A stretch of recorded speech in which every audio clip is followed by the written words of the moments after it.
Hello everyone, and welcome to my second video. In this video I want to talk about my HCG level during my third miscarriage. As I mentioned before, I had 3 miscarriages, and the first and the second miscarriage, when I had them, once I had them, my HCG levels dropped dramatically. So there was no issue with retaining tissues in my body. But my third miscarriage went a bit differently, and on my week 6 I went to do my scan, and I had no expectations because I already had 2 miscarriages, and the scan showed that my embryo was very small, very little, but my sac was developing.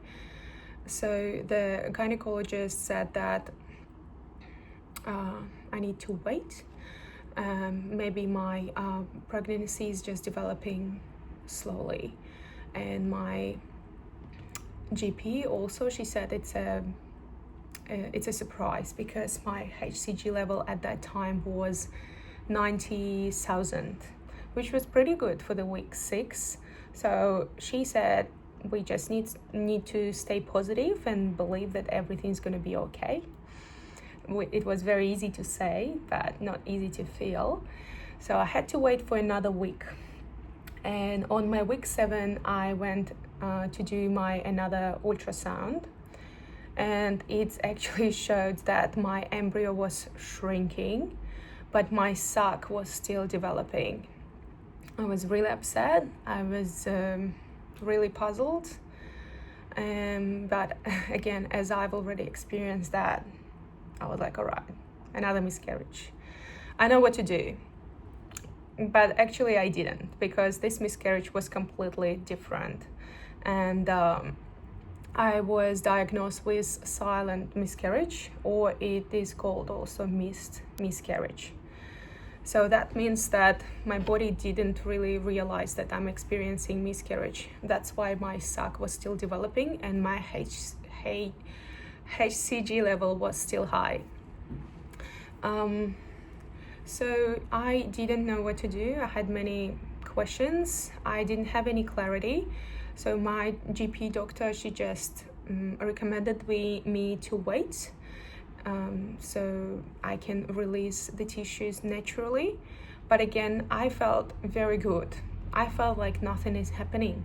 So I knew that my embryo is not developing. I knew that this pregnancy is not healthy.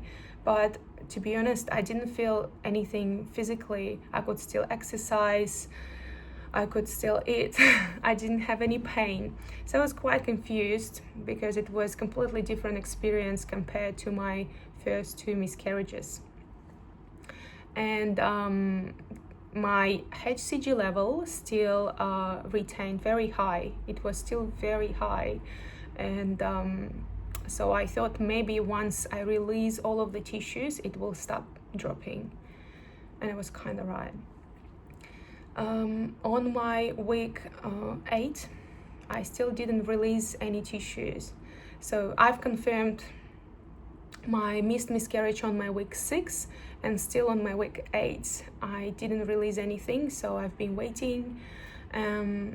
This is the time when I decided to go to the emergency sector because I started having cramps, and my GP said, yep, go to the emergency sector. You need to tell them that you're having cramps and they will do a surgery for you. That didn't happen, unfortunately, or fortunately. I stayed in the hospital for 6 hours because I wanted to wait for the gynecologist.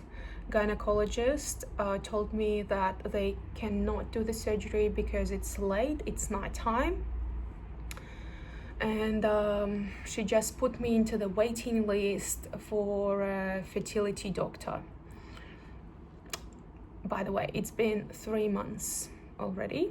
I've been 3 months in this waiting list, and I still don't have any clarity about the appointment. So yeah, I don't know if it's just my experience, but I think 3 months waiting for a fertility doctor is a pretty long time if you want to do it through a public system. So after that visit, the hospital started calling me every like 4-6 days, because I said that I'm still not sure what I'm gonna do. If you can't do the surgery today, I need to think what I want to do, if I want to take misoprostol medication or I want to do a surgery. And they said it's completely normal. Sometimes it just takes some time to release your tissues naturally. So I waited for a week, nothing happened. I took a referral for my misoprostol, and after I've got a referral and I've got my medication, the next day I started releasing my tissues naturally. So I didn't take misoprostol, but I started releasing my tissues the next day at night. It was my week 9, and it was very painful, and I would really recommend, if someone experienced if someone had the same experience, I would recommend to stay in bed for 3 days, because when I was in bed, it was very painful, but I felt still comfortable. I could go to the kitchen to grab some water to come back to bed. But then on the second day, I decided to go to work, because I thought, well, one day it's done, so I can live my life. But I was very wrong. I was still in pain. I actually couldn't walk properly. So I came back home and I took some time off from my work. So it's not a good idea to start living your life normally. You have to take some time to recover. But again, it's a very big mental process. You just don't want to believe that it's happening to you. You probably will understand me. So once I've released all of the tissues, my HCG level dropped to 40,000, which is still high. So I didn't know if the tissues were still remained in my body or if I released them healthily. I guess this is how it works. The HCG level can't just drop when you experienced miscarriage. And then week after week, I was doing my HCG test, and it was dropping and dropping every week. So to conclude, it took me 7/8 weeks to confirm that I've released all of my tissues and my HCG level dropped to 4 point.